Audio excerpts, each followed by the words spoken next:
আনুষ্ঠানিক ফল ঘোষণার আগেই বিজয় উল্লাসে মেতেছেন তরুণ র্যাপার বালেন্দ্র সার ভক্ত সমর্থকরা। বিভিন্ন গণমাধ্যমের খবর, ভোটে ভূমিধস বিজয়ের পথে রাষ্ট্রীয় স্বতন্ত্র পার্টি আরএসপি।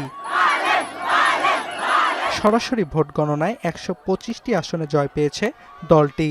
ঝুলিতে পড়েছে ৫৮% ভোট, যার অর্থ পিআরে ৫৮ আসন পেতে যাচ্ছে আরএসপি। তবে ২/৩ আসন পেতে আরও একটি আসন প্রয়োজন দলটির। এটি নিশ্চিত হলে নেপালের ইতিহাসে প্রথমবারের মতো কোনো দল ২/৩ সংখ্যাগরিষ্ঠতা পাবে। গরমে দাপাদাপি, ঘরের চালের স্থায়ী সমাধান আনোয়ার সিমেন্ট শীট।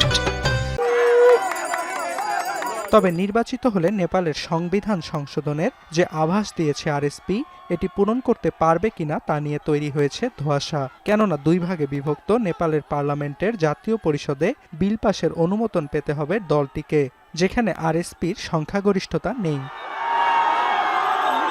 সরাসরি গণনায় ১৮টি আসন পেয়ে দ্বিতীয় অবস্থানে গগন থাপার নেপালি কংগ্রেস। এছাড়াও সাবেক ক্ষমতাচ্যুত কেপি শর্মা ওলির দল সিপিএন-ইউএমএল পেয়েছে ৯টি আসন।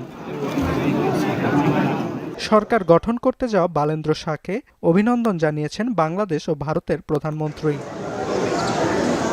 অর্ণব প্রসাদ, এখন বিশ্ব।